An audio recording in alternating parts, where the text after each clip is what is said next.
Ikigai, the Japanese secret to a long and happy life. Chapter 4. Find flow in everything you do.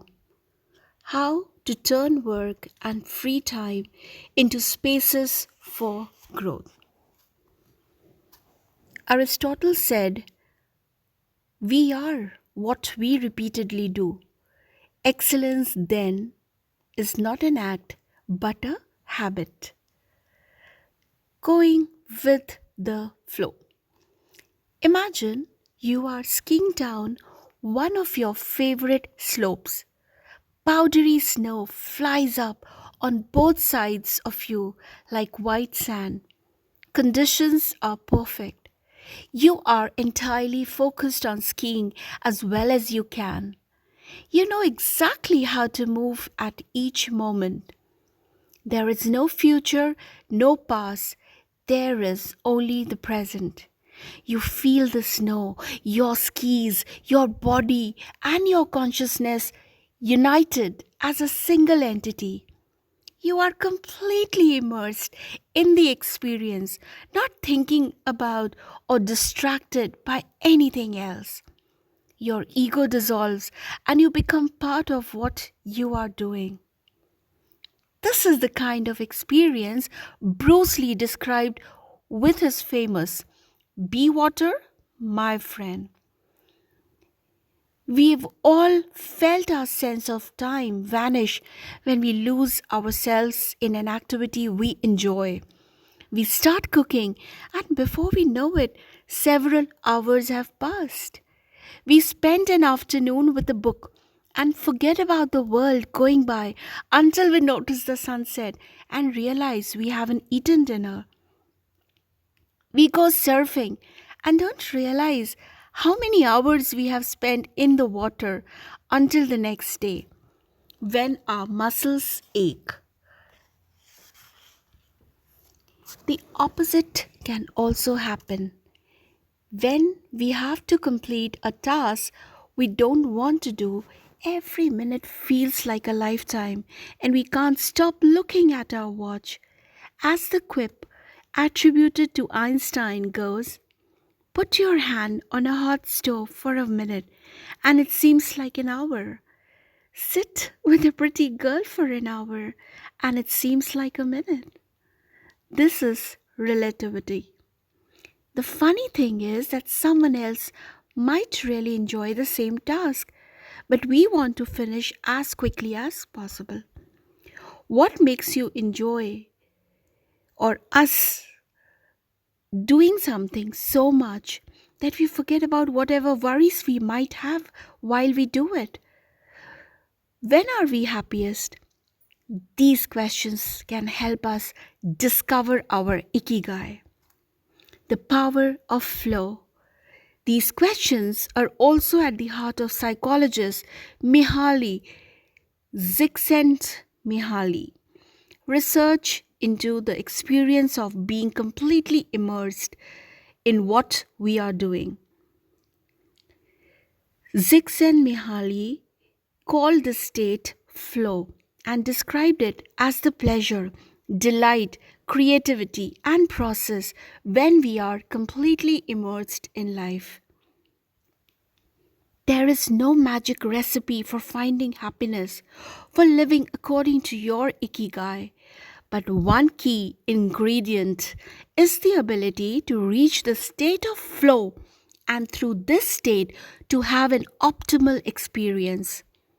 In order to achieve this optimal experience, we have to focus on increasing the time we spend on activities that bring us to this state of flow, rather than allowing ourselves to get caught up in activities that offer immediate pleasure like eating too much, abusing drugs or alcohol, or stuffing ourselves with chocolate in front of the TV. As Csikszentmihalyi asserts in his book Flow, The Psychology of Optimal Experience, flow is the state in which people are so involved in an activity that nothing else seems to matter. The experience itself is so enjoyable that people will do it even at great cost for the sheer sake of doing it. It is not only creative professionals who require the high doses of concentration that promote flow. Most athletes, chess players, and engineers also spend much of their time on activities that bring them to this state.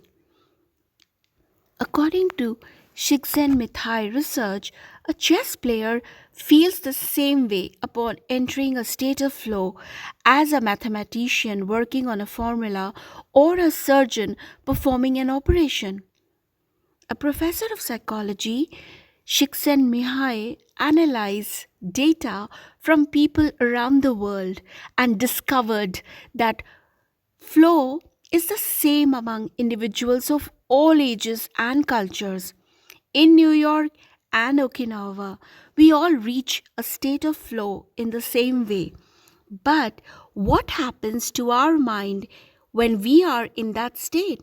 When we flow, we are focused on a concrete task without any distractions.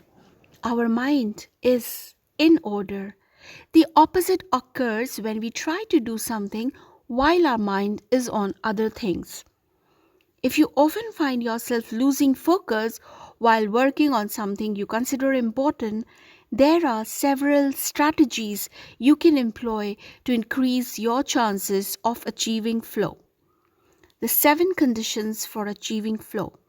According to researcher Owen Schoffer of DePaul University, the requirements for achieving flow are: number 1, knowing what to do.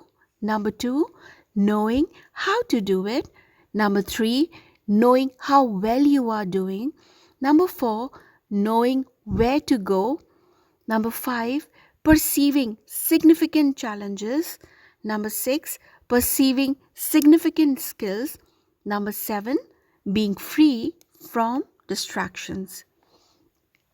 Strategy 1: choose a difficult task, but not too difficult.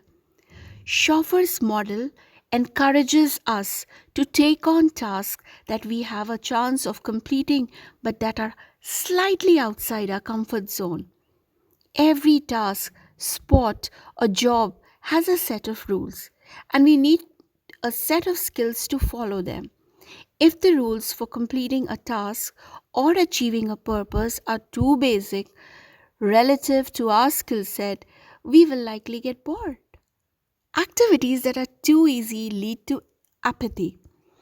If, on the other hand, we assign ourselves a task that is too difficult, we won't have the skills to complete it and will almost certainly give up and feel frustrated too. Boot. The ideal is to find a middle path, something aligned with our abilities but just a bit of stretch, so we experience it as a challenge. This is what Ernest Hemingway meant when he said, "Sometimes I write better than I can."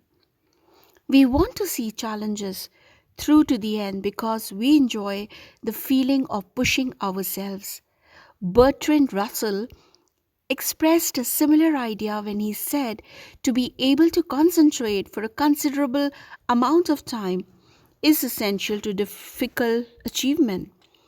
If you are a graphic designer, learn a new software program for your next project. If you are a programmer, use a new programming language. If you are a dancer, try to incorporate into your next routine of movement that has seemed impossible for years. Add a little something extra, something that takes you out of your comfort zone.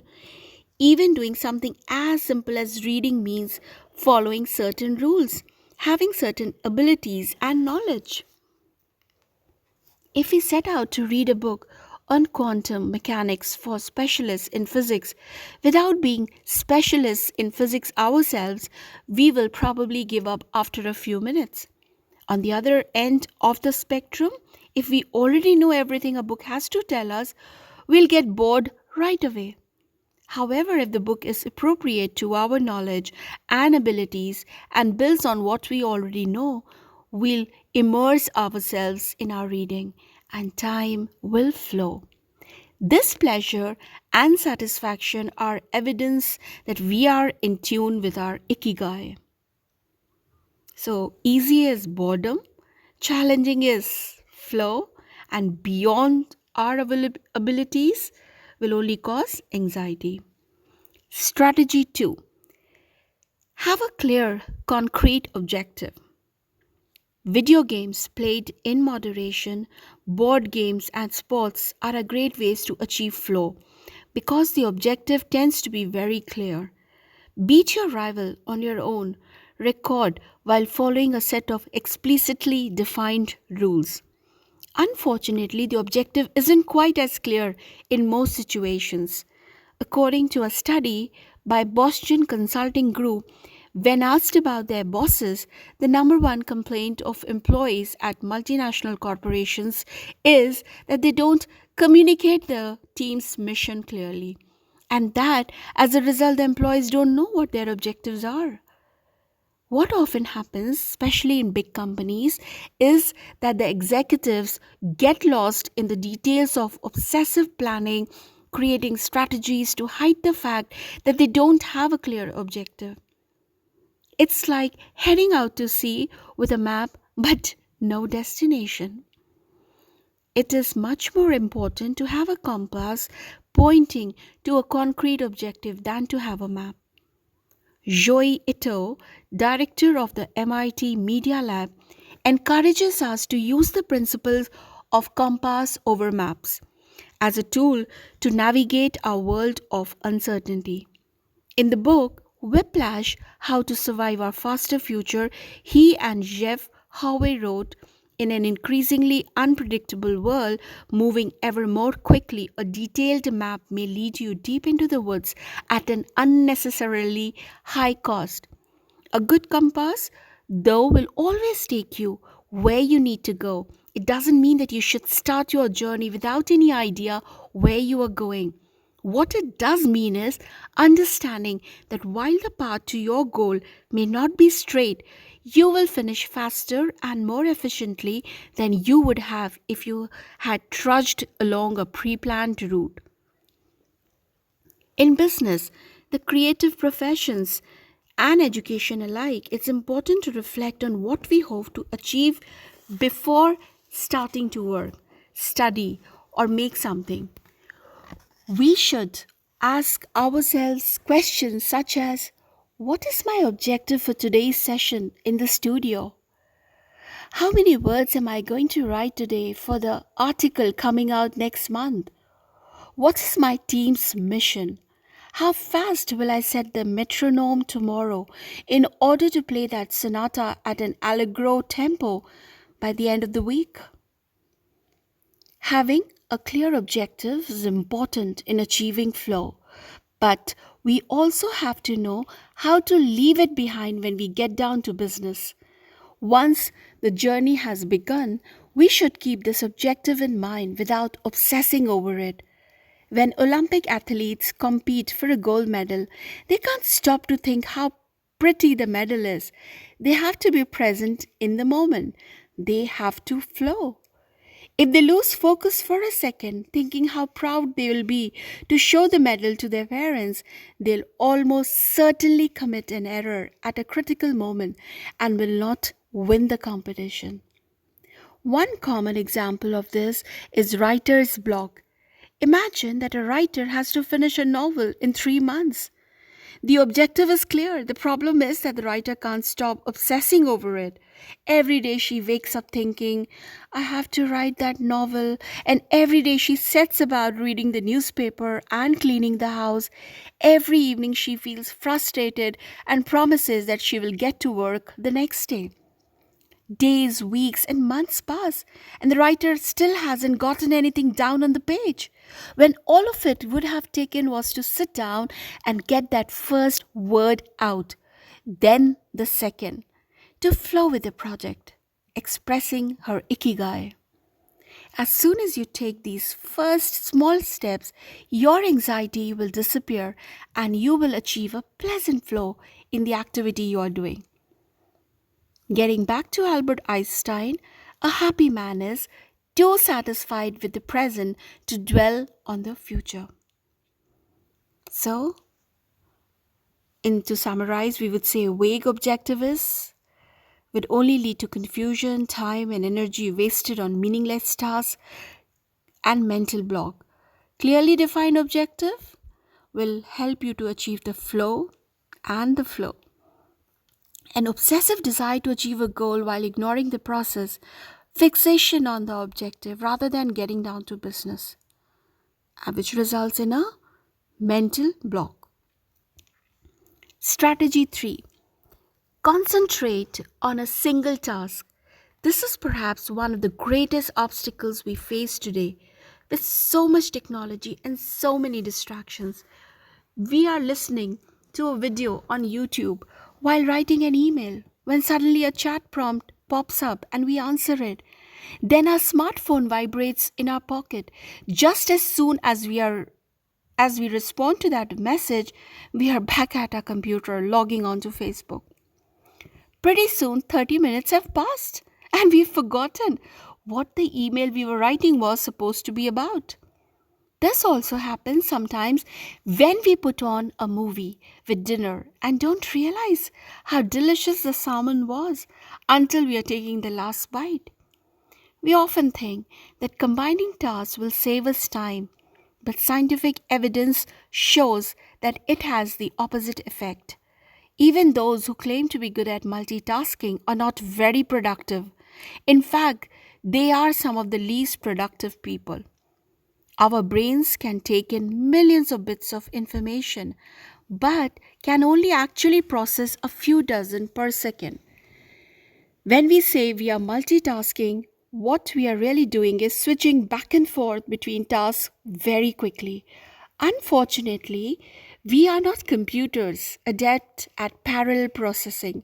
We end up spending all our energy alternating between tasks instead of focusing on doing one of them well. Concentrating on one thing at a time may be the simple or the single most important factor in achieving flow. According to Csikszentmihalyi, in order to focus on a task, we need to be in a distraction free environment, and number two, to have control over what we are doing at every moment. Technology is great if we are in control of it. It's not so great if it takes control of us. For example, if you have to write a research paper, you might sit down at your computer and use Google to look up the information you need. However, if you're not very disciplined, you might end up surfing the web instead of writing that paper. In that case, Google and the internet will have taken over, pulling you out of your state of flow. It has been scientifically shown that if we continually ask our brains to switch back and forth between tasks, we waste time, make more mistakes, and remember less of what we have done. Several studies conducted at Stanford University by Clifford Iwernas describe our generation as suffering from an epidemic of multitasking. One such study analyzed the behavior of hundreds of students, dividing them into groups based on the number of things they tended to do at once. The students who were the most addicted to multitasking typically alternated among more than 4 tasks. For example, taking notes while reading a textbook, listening to a podcast, answering messages on their smartphone, and sometimes checking their Twitter timeline. Each group of students was shown a screen with several red and several blue arrows. The objective of the exercise was to count the red arrows. At first, all of the students answered correctly right away, without much trouble. As the number of blue arrows increased, However, the students accustomed to multitasking had serious trouble counting the red arrows in the time allotted, or as quickly as the students who did not habitually multitask for one very simple reason: they got distracted by the blue arrows. Their brains were trained to pay attention to every stimulus, regardless of its importance, while the brains of the other students were trained to focus on a single task. In this case, counting the red arrows and ignoring the blue ones. Other studies indicate that working on several things at once lowers our productivity by at least 60% and our IQ by more than 10 points. One study funded by the Swedish Council for Working Life and Social Research found that a sample group of more than 4,000 young adults between the ages of 20 and 24 who were addicted to their smartphones got less sleep, felt less connected to their community at school, and were more likely to show signs of depression. What can we do to avoid falling victim to this flow impending epidemic? How can we train our brains to focus on a single task? Here are a few ideas for creating a space and time free of distractions to increase our chances of reaching a state of flow and thereby getting in touch with our ikigai. Number one, don't look at any kind of screen for the first hour you are awake and the last hour before you go to sleep. Number two, turn off your phone before you achieve flow. There is nothing more important than the tasks you have chosen to do during this time.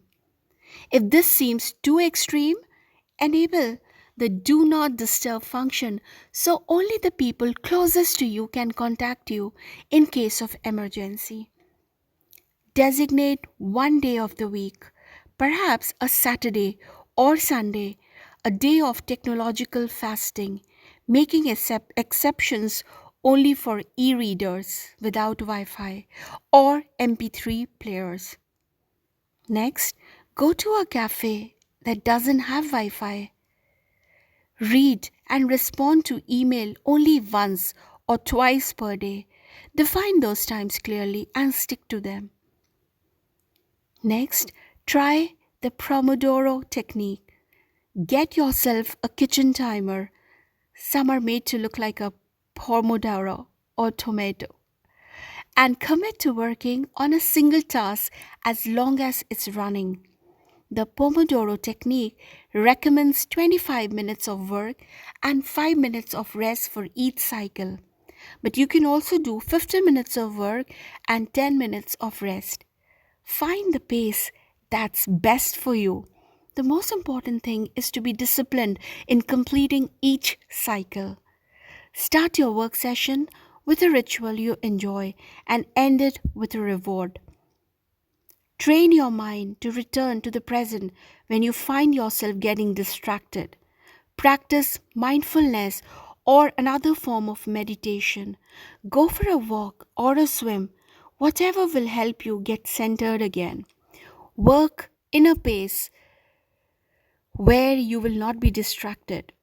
If you can't do this at home, go to a library, a cafe, or if your task involves playing the saxophone, a music studio. If you find that your surroundings continue to distract you, keep looking until you find the right place. Divide each activity into groups of related tasks and assign each group its own place and time. For example, if you're writing a magazine article, you could do research and take notes at home in the morning, write in the library in the afternoon, and edit on the couch at night. Bundle routine tasks such as sending out invoices, making phone calls, and so on, and do them all at once. So, what are the advantages of flow? You will have a focused mind, you'll be living in the present, then we are all free from worry. The hours simply fly by, we feel in control, and we prepare thoroughly. And what about the disadvantages of distraction? A wandering mind, thinking about the past and the future, concerns about our daily life and the people around us invade our thoughts. Every minute seems endless. We lose control and fail to complete the task at hand, or other tasks, or people keep us from our work. We act without being prepared. And of course, more advantages of flow. We know what we should be doing at any given moment. Our mind is clear and overcomes all obstacles to the flow of thought. It's pleasant, and our ego fades. We are not the ones controlling the activity or task we are doing. The task is leading us. Whereas the disadvantages of distraction could be we frequently get stuck and don't know how to proceed. We are plagued by doubts, concerns, and low self esteem. It's boring and exhausting. Constant self criticism. Our ego is present and we feel frustrated. Flow in Japan. Takumis, engineers, geniuses, and otakus. What do Takumis, artisans, engineers, inventors, and otakus, fans of anime and manga, have in common? They all understand the importance of flowing with their ikigai at all times. One widespread stereotype about people in Japan is that they are exceptionally dedicated and hardworking, even though some Japanese people say they look like they are working harder than they really are. There is no doubt, though, about their ability to be completely absorbed in a task or about their perseverance when there is a problem to be solved. One of the first words one learns when starting Japanese lessons is ganbaru, which means to persevere or to stay firm by doing one's best. Japanese people often apply themselves to even the most basic tasks with an intensity that borders on obsession. We see this in all kinds of contexts, from the retirees taking meticulous care of their rice fields in the mountains of Nagano to the college students working the weekend shift in convenience stores known as konbinis. If you go to Japan, you'll experience this attention to detail firsthand in almost every transaction. Walk into one of the stores that sell handcrafted objects in Naha, Kanazawa, or Kyoto, and you'll also discover that Japan is a treasure trove of traditional craftwork. The people of Japan have a unique talent for creating new technologies while preserving artisanal, traditionals, and techniques. The art of the Takumi. Toyota explains or employs artisans who are able to make a certain type of screw by hand. These takumi or experts in a particular manual skill are extremely important to Toyota and they are hard to replace. Some of them are the only people who know how to perform their exact skill. And it doesn't seem as though a new generation is going to take up the mantle. Turntable needles are another example. They are produced almost exclusively in Japan, where you can find the last remaining people who know how to use the machinery required to make these precision needles and who are trying to pass on their knowledge to their descendants. We met a Takumi on a visit to Kumano, a small town near Hiroshima. We were there for the day working on a photo essay for one of the most famous brands of makeup brushes in the West. The billboard welcoming visitors to Kumano shows a mascot holding a large brush. In addition to the brush factories, the town is full of little houses and vegetable gardens. Heading further in, you can see several Shinto shrines at the base of the mountains that surround the town. We spent hours taking photos in factories full of people in orderly rows, each doing a single task. such as painting the handles of the brushes or loading boxes of them onto trucks, before we realized we still hadn't seen anyone actually putting bristles into the brush heads. After we asked about this and got the runaround several times, the president of one company agreed to show us how it was done. He led us out of the building and asked us to get into his car. After a 5-minute drive, we parked next to another, smaller structure and climbed the stairs. He opened the door and we walked into a small room filled with windows that let in lovely natural light. In the middle of the room, there was a woman wearing a mask. You could see only her eyes. She was so focused on choosing individual bristles for the brushes, gracefully moving her hands and fingers, using scissors and combs to sort the bristles, that she didn't even notice our presence. Her movements were so quick, it was hard to tell what she was doing. The president of the company interrupted her to let her know that we would be taking photos as she worked. We couldn't see her mouth, but the glint in her eye and the cheerful inflection in her speech let us know she was smiling. She looked happy and proud, talking about her work and responsibilities. We had to use extremely fast shutter speeds to capture her movements. Her hands danced and flowed in concert with her tools and the bristles she was sorting.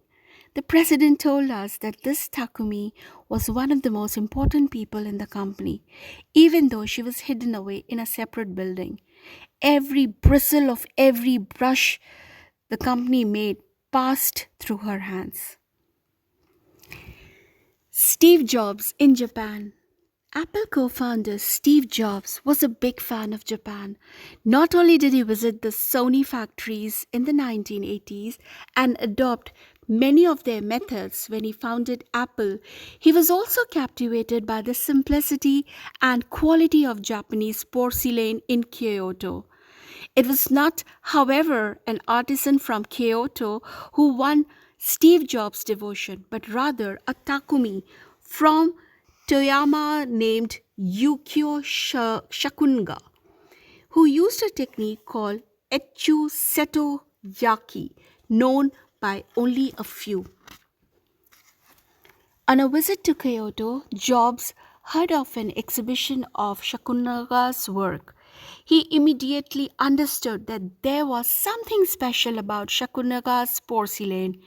As a matter of fact, he bought several cups, vases, and plates and went back to show 3 times that week. Steve Jobs returned to Kyoto several times over the course of his life in search of inspiration and ended up meeting Shakunaga in a person. It is said that Jobs had many questions for him, almost all of them about the fabrication process and the type of porcelain he used. Shakunaga explained that he used white porcelain he extracted himself from mountains in the Toyama prefecture, making him the only artist of his ilk familiar with the fabrication process of porcelain objects from their origins in the mountains to their final form, an authentic Takumi. Steve Jobs was so impressed that he considered going to Toyama to see the mountain where Shakunaga got his porcelain, but thought better of it when he heard that it was more than 4 hours by train from Kyoto. In an interview after Jobs' death, Shakunaga said he was very proud that his work had been appreciated by the man who created the iPhone. He added that Jobs' last purchase from him had been a set of 12 teacups. Jobs had asked for something special, a new style. To satisfy this request, Shakunaga made 150 teacups in the process of testing out new ideas. Of these, he chose the 12 best and sent them to the Jobs family. Ever since his first trip to Japan, Jobs was fascinated and inspired by the country's artisans, engineers, especially at Sony, philosophy, especially Zen, and cuisine, especially sushi. Sophisticated simplicity. What do Japanese artisans, engineers, Zen philosophy, and cuisine have in common? Simplicity and attention to detail. It is not a lazy simplicity, but a sophisticated one that searches out new frontiers, always taking the object, the body and mind, or the cuisine to the next level according to one's ikigai. As Csikszentmihalyi Mihai would say, the key is always having a meaningful challenge to overcome in order to maintain flow. The documentary Jiro Dreams of Sushi gives us another example of a Takumi, this time in the kitchen. Its protagonist has been making sushi every day for more than 80 years and owns a small sushi restaurant near the Zinza subway station in Tokyo. He and his son go every day to the famous Sukuzi fish market and choose the best fish to bring back to the restaurant. In the documentary, we see one of Jiro's apprentices learning to make tamago, a thin, slightly sweet omelette. No matter how hard he tries, he can't get Jiro's approval. He keeps practicing for years until he finally does. Why does the apprentice refuse to give up? Doesn't he get bored cooking eggs every day? No, because making sushi is his ikigai too. Both Jiro and his son are culinary artists. They don't get bored when they cook. They achieve a state of flow. They enjoy themselves completely when they are in the kitchen. That is their happiness, their ikigai. They've learned to take pleasure in their work, to lose their sense of time. Beyond the close relationship between father and son, which helps them keep the challenge going each day, they also work in a quiet, peaceful environment that allows them to concentrate. Even after receiving a 3-star rating from Michelin, they never considered opening other locations or expanding the business. They serve just 10 patrons at a time at the bar of their small restaurant. Jiro's family isn't looking to make money. Instead, they value good working conditions and creating an environment in which they can flow while making the best sushi in the world. Jiro, like Yukio Shakunaga, begins his work at the source. He goes to the fish market to find the best tuna. Shakunaga goes to the mountains to find the best porcelain. When they get down to work, both become one with the object they are creating. This unity with the object that they reach in a state of flow takes on special meaning in Japan. According to Shintoism, forests, trees, and objects have a kami, that means spirit or God, within them. When someone, whether an artist or engineer or a chef, sets out to create something, his or her responsibility is to use nature to give it life while respecting that nature at every moment. During this process, the artisan becomes one with the object and flows with it. An iron worker would say that metal has a life of its own, just as someone making ceramics would say that the clay does. The Japanese are skilled at bringing nature and technology together, not man versus nature, but rather a union of the two. The purity of Ghibli. There are those who say that the Shinto value of being connected with nature is vanishing. One of the hardest critics of this loss is another artist with a clearly defined ikigai, Hayao Miyazaki, the director of the animated films produced by Studio Ghibli. In nearly all his films, we see humans, technology, fantasy, and nature in a state of conflict, and in the end, coming together. One of the most poignant metaphors in his film, Spirited Away, is an obese spirit covered in trash that represents the pollution of the rivers. In Miyazaki's films, forests have personalities, trees have feelings, and robots befriend birds. Considered a national treasure by the Japanese government, Miyazaki is an artist capable of becoming completely absorbed in his art. He uses a cell phone from the late 1990s and he makes his entire team draw by hand. He directs his films by rendering on paper even the tiniest details, achieving flow by drawing, not by using a computer. Thanks to this obsession on the director's part, Studio Ghibli is one of the only studios in the world where almost the entire production process is carried out using traditional techniques. Those who have visited Studio Ghibli know that it is fairly typical on a given Sunday to see a solitary individual tucked away in a corner hard at work, a man in simple clothes who will greet them with an Ohio, that's hello, without looking up. Miyazaki is so passionate about his work that he spends many Sundays in the studio enjoying the state of flow, putting his ikigai above all else. Visitors know that under no circumstances is one to bother Miyazaki, who is known for his quick temper, especially if he's interrupted while drawing. In 2013, Miyazaki announced he was going to retire. To commemorate his retirement, the television station NHK made a documentary showing him in his last days at work. He is drawing in nearly every scene of the film. In one scene, several of his colleagues are seen coming out of a meeting, and there he is, drawing in a corner, paying no attention to them. In another scene, he's shown walking to work on December 30th and opening the doors of Studio Ghibli so he can spend the day there drawing alone. Miyazaki can't stop drawing the day after his retirement. Instead of going on vacation or staying at home, he went to Studio Ghibli and sat down to draw. His colleagues put on their best poker faces, not knowing what to say. 1 year later, he announced that he wouldn't make any more feature films, but that he would keep on drawing until the day he died. Can someone really retire if he's passionate about what he does? The recluses. It is not only the Japanese who have this capacity. There are artists and scientists all over the world with strong, clear ikigais. They do what they love until their dying day.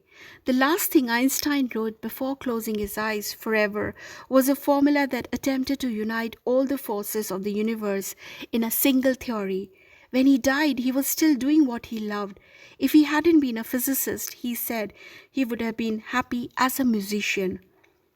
When he wasn't focused on physics or mathematics, he enjoyed playing the violin. Reaching a state of flow while working on his formulas or playing music. His two ikigais brought him endless pleasure. Many such artists might seem misanthropic or reclusive, but what they are really doing is protecting the time that brings them happiness, sometimes at the expense of other aspects of their lives. There are others who apply the principles of flow to their lives to an extreme. Another example of this kind of artist is the novelist Haruki Murakami. He sees only a close circle of friends and appears in public in Japan only once every few years. Artists know how important it is to protect their space, control their environment, and be free of distractions if they want to flow with their ikigai. Microflow, enjoying mundane tasks. But what happens when we have to, say, do the laundry, mow the lawn, or attend to paperwork? Is there a way to make these mundane tasks enjoyable? Near the Shinjuku subway station, in one of the neural centers of Tokyo, there is a supermarket that still employs elevator operators. The elevators are fairly standard and could easily be operated by the customers, but the store prefers to provide the service of someone holding the door open for you, pushing the button for your floor, and bowing as you exit. If you ask around, you'll learn that there is one elevator operator who has been doing the same job since 2004. She's always smiling and enthusiastic about her work. How is she able to enjoy such a job? Doesn't she get bored doing same things so repetitive? On closer introspection, it becomes clear that the elevator operator is not just pushing buttons but is instead performing a whole sequence of movements. She begins by greeting the customers with a song like salutation, followed by a bow and a welcoming wave of the hand. Then she presses the elevator button with a graceful movement, as though she is a geisha offering a client a cup of tea. Csikszentmihalyi Mihai calls this microflow. We've all been bored in a class at a conference and started doodling to keep ourselves entertained or whistled while painting a wall. If we are not truly being challenged, we get bored and add a layer of complexity to amuse ourselves. Our ability to turn routine tasks into moments of microflow into something we enjoy is key to our being happy, since we all have to do such tasks. Even Bill Gates washes the dishes every night. He says he enjoys it, that it helps him relax and clear his mind, and that he tries to do it with a little better each day, following an established order or set of rules he's made for himself. Plates first, forks second, and so on.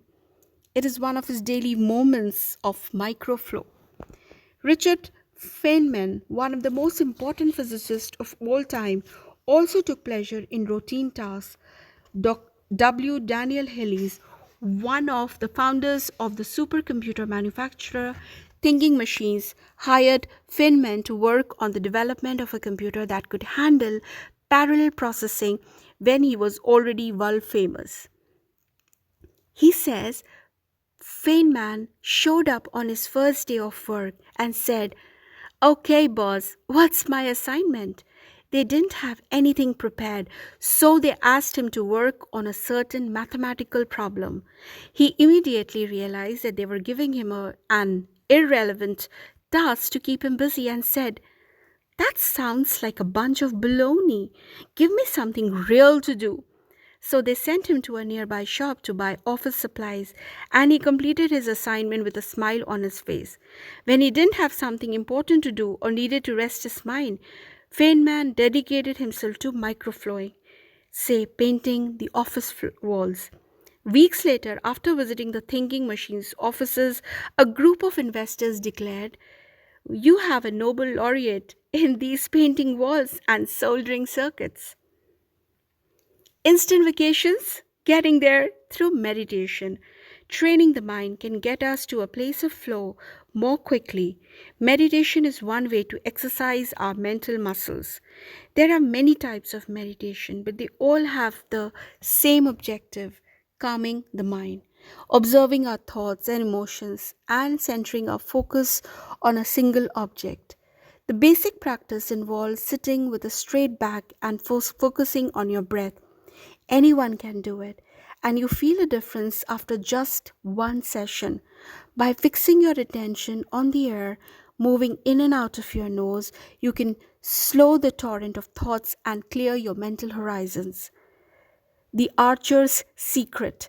The winner of the 1988 Olympic gold medal for archery was a 17-year-old woman from South Korea. When asked how she prepared, she replied that the most important part of her training was meditating for 2 hours each day.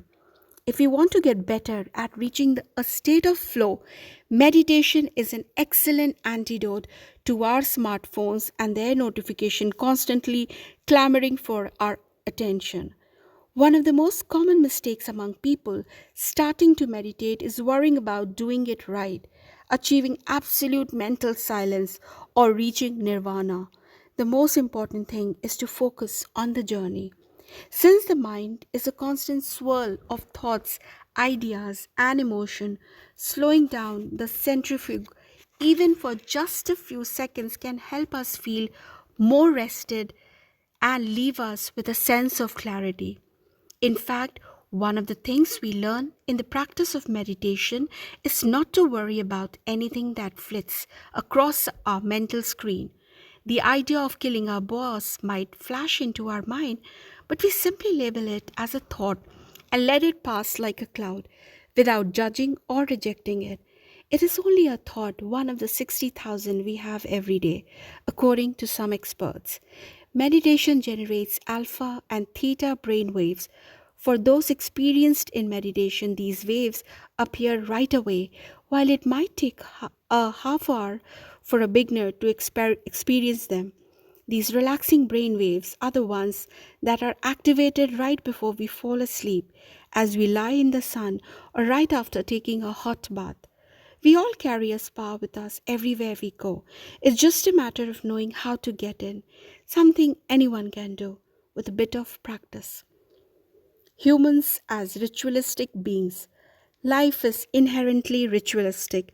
We could argue that humans naturally flow or follow rituals that keep us busy. In some modern cultures, we have been forced out of our ritualistic lives to pursue goal after goal in order to be seen as successful. But throughout history, humans have always been busy. We were hunting, cooking, farming, exploring, and raising families. Activities that were structured as rituals to keep us busy throughout our days. But in an unusual way, rituals still permeate daily life and business practices in modern Japan. The main religions in Japan, Confucianism, Buddhism, Shintoism, are all ones in which the rituals are more important than absolute rules. When doing business in Japan, process, manners, and how you work on something is more important than the final results. Whether this is good or bad for the economy is beyond the scope of this book. What is indisputable, though, is that finding flow in a ritualistic workplace is much easier than in one in which we are continually stressed out, trying to achieve unclear goals set by our bosses.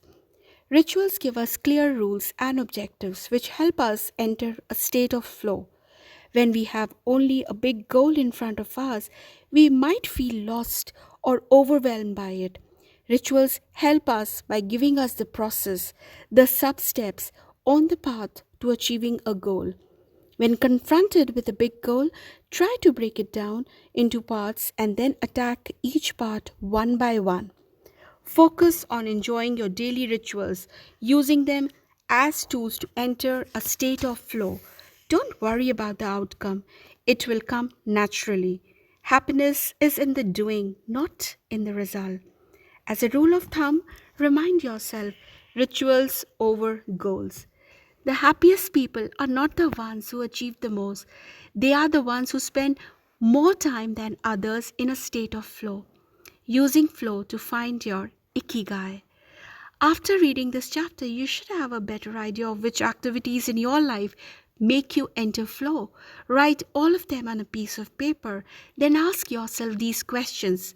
What do the activities that drive you to flow have in common?